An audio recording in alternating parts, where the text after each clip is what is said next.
नमस्कार दोस्तों, आज हम बात करेंगे एक ऐसे महान भिक्षु की जिन्होंने अपना पूरा जीवन भगवान बुद्ध के मार्ग पर चलकर करुणा, सेवा और शांति का संदेश पूरी दुनिया में फैलाया। उनका नाम था भदंत एबी ज्ञानेश्वर महास्थवीर जी। उनका जन्म 10 नवंबर 1936 को म्यांमार के में हुआ था। बचपन में उनका नाम था आउंग जॉवे। वे बहुत ही शांत, विनम्र और दूसरों की मदद करने वाले बच्चे थे। जब वे छोटे थे तभी उनकी मां का निधन हो गया। इस घटना ने उन्हें जीवन के दुख और सच्चाई को गहराई से समझना सिखाया। तभी से वे भगवान बुद्ध के रास्ते पर चलने लगे। उन्होंने छोटी उम्र से ही बौद्ध धर्म और पाली भाषा की पढ़ाई शुरू कर दी थी। उन्होंने म्यांमार के यांगून विश्वविद्यालय से शिक्षा प्राप्त की। 1956 में उन्होंने भिक्षु दीक्षा ली और नया नाम रखा गया ज्ञानेश्वर। उसके बाद उन्होंने भारत आने का निश्चय किया क्योंकि वे भगवान बुद्ध की भूमि पर धर्म की सेवा करना चाहते थे। 1963 में वे भारत आए और कुशीनगर में बस गए। कुशीनगर वही पवित्र स्थान है जहां भगवान बुद्ध ने महापरिनिर्वाण प्राप्त किया था। उन्होंने पढ़ाई जारी रखी। 1973 में बीए, 1975 में एमए, फिर पाली साहित्य रत्न और एलएलबी कानून की पढ़ाई पूरी की। वे मानते थे कि धर्म के साथ शिक्षा भी जरूरी है, तभी इंसान सही दिशा में बढ़ता है। भदंत ज्ञानेश्वर जी को उनकी महान सेवाओं और बौद्ध धर्म में योगदान के लिए म्यांमार सरकार और अंतर्राष्ट्रीय बौद्ध संगठनों ने कई सम्मान दिए। एक अगमहा पंडित 1993 में, 2 अगमहा सद्धम ज्योतिक 2005 में, 3 अभिधज अगमहा सद्धम ज्योतिक 2016 में, 4 और सबसे बड़ा सम्मान अभिधज महारथ गुरु 2021 में। ये म्यांमार की सरकार का सबसे बड़ा धार्मिक सम्मान है जो केवल बहुत बड़े बौद्ध भिक्षुओं को दिया जाता है।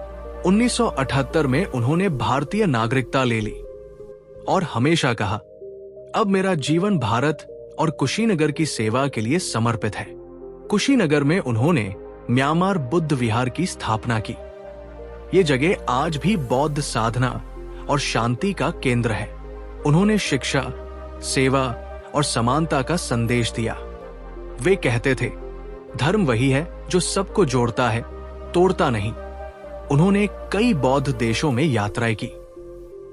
भारत, म्यांमार, थाईलैंड, नेपाल, श्रीलंका, जहां जहां गए वहां बुद्ध का संदेश पहुंचाया। उनका निधन 31 अक्टूबर 2025 को लखनऊ के मेदांता अस्पताल में हुआ। उनकी उम्र 90 साल थी। उनका पार्थिव शरीर कुशीनगर के म्यांमार बुद्ध विहार में लाया गया, जहां 10 नवंबर तक दर्शन के लिए रखा गया। हजारों लोग देश विदेश से उन्हें अंतिम बार देखने पहुंचे। ये वही दिन था 10 नवंबर, जो उनका जन्मदिन भी था। लोगों ने उस दिन बुद्ध वचन पढ़कर उनका जन्मदिन और श्रद्धांजलि दिवस दोनों एक साथ मनाया। 11 नवंबर 2025 को बौद्ध परंपराओं के अनुसार उनका अंतिम संस्कार किया गया। भदंत ज्ञानेश्वर जी को श्रद्धांजलि देने के लिए कई देश और भारत के अलग अलग राज्यों से भिक्षु और श्रद्धालु कुशीनगर पहुंचे। उत्तर प्रदेश के मुख्यमंत्री योगी आदित्यनाथ खुद वहां पहुंचे। उन्होंने भदंत जी के पार्थिव शरीर पर पुष्प अर्पित किए और कहा, भदंत ज्ञानेश्वर जी का जाना बौद्ध समाज ही नहीं बल्कि पूरे मानव समाज के लिए अपूरणीय क्षति है। इसके अलावा बहन मायावती जी, बौद्ध संगठनों के प्रमुख, म्यांमार और थाईलैंड के प्रतिनिधि और हजारों अनुयायी वहां मौजूद थे। हर किसी की आंखें नम थी। आज भले ही भदंत जी हमारे बीच नहीं है, लेकिन उनका जीवन, उनके विचार और उनका प्यार हमेशा हमारे दिलों में रहेगा। हम सब मिलकर प्रार्थना करें, बुद्ध की कृपा भदंत एबी ज्ञानेश्वर महास्थवीर जी पर बनी रहे, उनकी आत्मा को शांति मिले और उन्हें भगवान बुद्ध के चरणों में सर्वोत्तम स्थान प्राप्त हो। अगर आप भी उनके जीवन और शिक्षाओं से प्रेरित हैं, तो इस वीडियो को लाइक करें, शेयर करें और कमेंट में लिखें नमो बुद्धाय।